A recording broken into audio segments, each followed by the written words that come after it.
Good morning दोस्तों। अपना lesson चल रहा था, लेसन नंबर 1, और लेसन नंबर 1 में अपन ने पार्ट 9 पढ़ लिए थे। 9 पार्ट अपन ने कंप्लीट हो चुके हैं। पिछली क्लास के अंदर अपन ने पढ़ा था जल क्षरण को प्रभावित करने वाले कारक, यानी कि जल जो क्षरण है, जल के द्वारा यानी कि पानी के द्वारा जो मिट्टी का जो क्षरण होता है, मिट्टी का जो कटाव होता है, उसे प्रभावित कौन कौन से कारक करते हैं, उनके बारे में अपन ने पिछली क्लास में डिटेल से अध्ययन कर लिया था। आज इस लेसन का नेक्स्ट जो पार्ट है, पार्ट नंबर 10, उसमें चलेगा। देखिए दोस्तों, अपना मृदा क्षरण चल रहा था, और मृदा क्षरण दो प्रकार का होता है, जल क्षरण और दूसरा वायु क्षरण।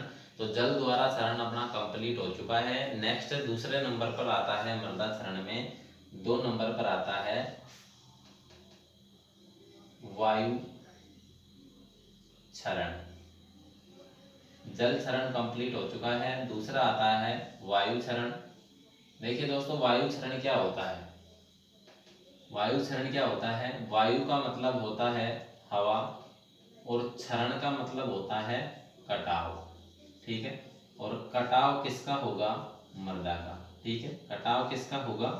मृदा का कटाव होगा, मृदा या मिट्टी का कटाव। ठीक है, देखिए दोस्तों, वायु क्षरण का मतलब, वायु का मतलब तो हवा होता है, और क्षरण का मतलब होता है कटाव।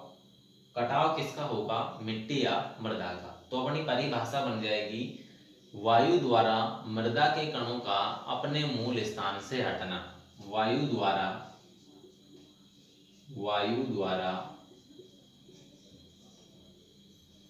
मृदा के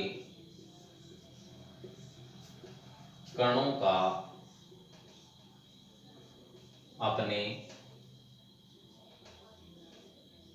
मूल स्थान से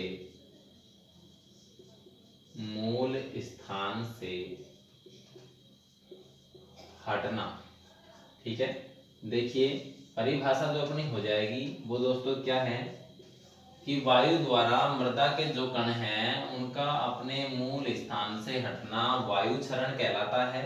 वायु द्वारा मृदा के कणों का अपने मूल स्थान से हटना, यानी कि वायु के द्वारा मृदा के जो कण हैं वो अपने मूल स्थान से हट रहे हैं। देखिए, जैसे ये मृदा है अपनी, ये मानो अपनी क्या है, एक मृदा है,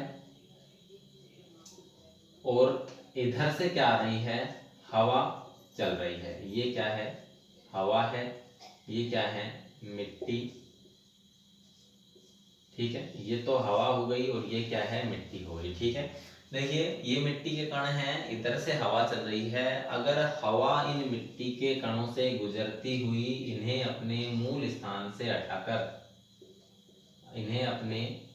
स्थान से हटाकर यहाँ ले जाकर गिरा देती है, तो ये क्या कहलाता है? ये क्षरण कहलाता है। ठीक है, ये क्या कहलाएगा? क्षरण कहलाएगा। ठीक है, वायु क्षरण, या वायु का मतलब हवा होता है, क्षरण का मतलब कटाव होता है मिट्टी का या मृदा का। वायु के द्वारा कटाव ही क्या कहलाएगा? वायु क्षरण कहलाएगा। अपनी शुद्ध परिभाषा बनेगी, वायु के द्वारा मृदा के कणों का अपने मूल स्थान से हटना वायु क्षरण कहलाता है।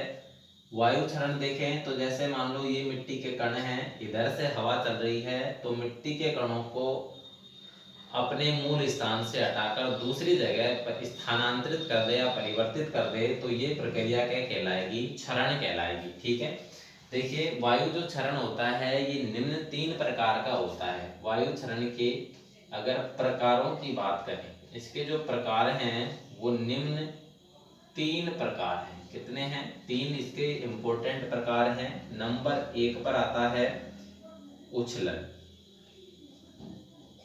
नंबर 1 पर आता है उछलन। नंबर 2 पर आता है निलंबन। नंबर 2 पर आता है निलंबन, और नंबर 3 पर आता है सतह सवर्ण। सतह सवर्ण। देखिए वायु क्षरण जो होता है वो 3 प्रकार का होता है। पहला है उछलन, दूसरा है निलंबन, तीसरा है सतह सवर्ण। देखिए उछलन की अगर बात करें तो उछलन क्या होता है? इसके अंदर वायु के जो कण हैं, वायु के कण 0.1 से 0.5 mm व्यास के होते हैं। मिट्टी के कण 0.1 से 0.5 mm व्यास के होते हैं। उछलन की बात कर रहे हैं अपन। मिट्टी के कण 0.1 से 0.5 mm व्यास के होते हैं। और व्यास का मतलब क्या होता है? व्यास का मतलब होता है दोस्तों, या तो कह दो चौड़ाई या कह दो मोटाई, और संयुक्त रूप से कह दो आकार। ठीक है, व्यास का मतलब क्या होता है? या तो व्यास को कह सकते हैं चौड़ाई या यूं कहते हैं मोटाई, और दोनों का अगर कॉम्बिनेशन मिलाकर बात करें अपन संगठन, तो दोनों का आकार अपन कह सकते हैं। ठीक है, तो व्यास का मतलब आकार होता है। उछलन में क्या होगा? मिट्टी के जो कण हैं वो 0.1 से 0.5 mm यानी मिलीमीटर व्यास के होते हैं। ठीक है, मिलीमीटर या माइक्रोमीटर किसके होते हैं? व्यास के होते हैं। मिट्टी के कण उछलन के अंदर 0.1 से 0.5 सेंटीमीटर व्यास के होते हैं। अर्थात ये कण होते हैं जो ना तो हल्के होते हैं और ना भारी होते हैं। ठीक है, तो ये जो कण हैं, तो इसमें मिट्टी के जो कण हैं, मिट्टी के कण हवा में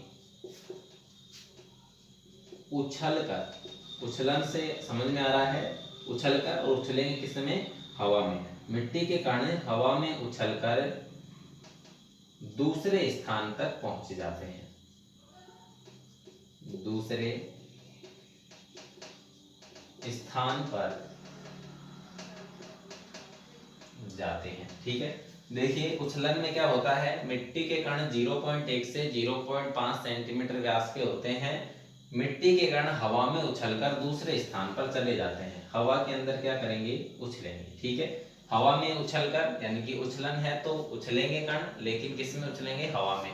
थोड़ी ही दूर उछलकर जाते हैं। जैसे उछला, यहाँ से कोई कण है, ये जो कण है मिट्टी का, ये उछलकर कहाँ चले गया? यहाँ पर चला गया। किसके द्वारा जा रहा है? हवा के द्वारा। ठीक है, तो मिट्टी के जो कण हैं वो थोड़ी सी दूर हवा में उछलकर चले जाते हैं, और इसमें मिट्टी के कणों का जो व्यास है वो 0.1 से 0.5 mm 5 माइक्रोमीटर का होता है। दूसरा आता है निलंबन। देखिए, निलंबन का मतलब हो, अपन यूं कह सकते हैं कि निलंबन है यानी कि ये अधिक समय तक हवा में रहेंगे और ये कण क्या करते हैं? उड़ते हैं। ठीक है, तो इसके अंदर मिट्टी के जो कण हैं, निलंबन की बात करें तो मिट्टी के कण 0.5 mm 0.5 mm सॉरी 0.1 mm से कम व्यास के होते हैं।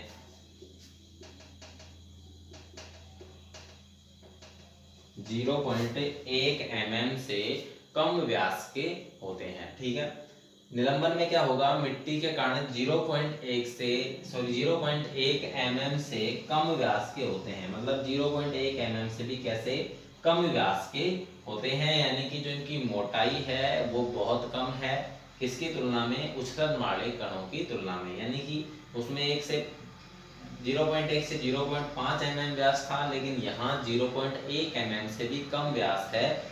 मतलब कि यहाँ पे जो कण हैं वो बहुत हल्के होते हैं। तो इसमें मिट्टी के कण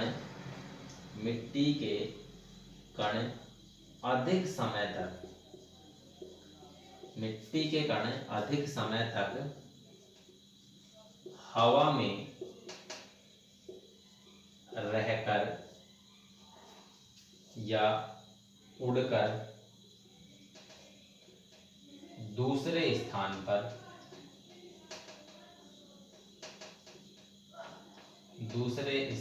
पर जाते हैं। ठीक है, इसमें मिट्टी के कणों का व्यास 0.1 mm से कम व्यास का होता है, अर्थात मिट्टी के कण हल्के होते हैं, तो मिट्टी के कण अधिक समय तक हवा में रहकर या फिर उड़कर दूसरे स्थान पर जाते हैं। तीसरा आता है सतह सपर्ण। सतह का मतलब होता है फर्श और सपर्ण का मतलब होता है रगड़ना, ठीक है।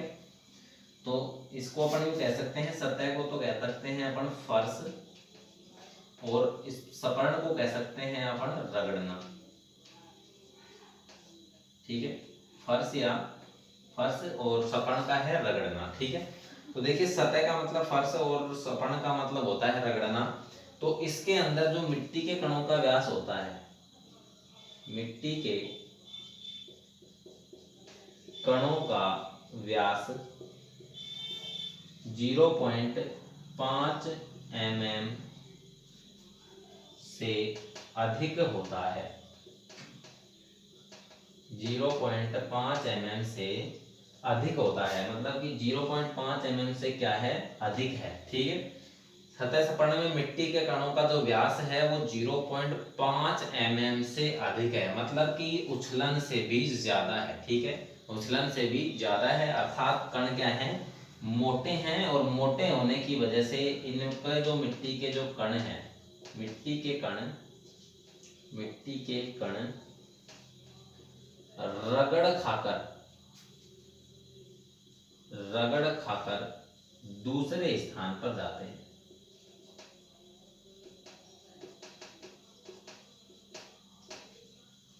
रगड़ खाकर क्या करते हैं, दूसरे स्थान पर जाते हैं। देखिए मिट्टी के कणों का जो व्यास है वो 0.5 mm से अधिक होता है, अर्थात मोटे कण होते हैं मिट्टी के, मिट्टी भारी होती है।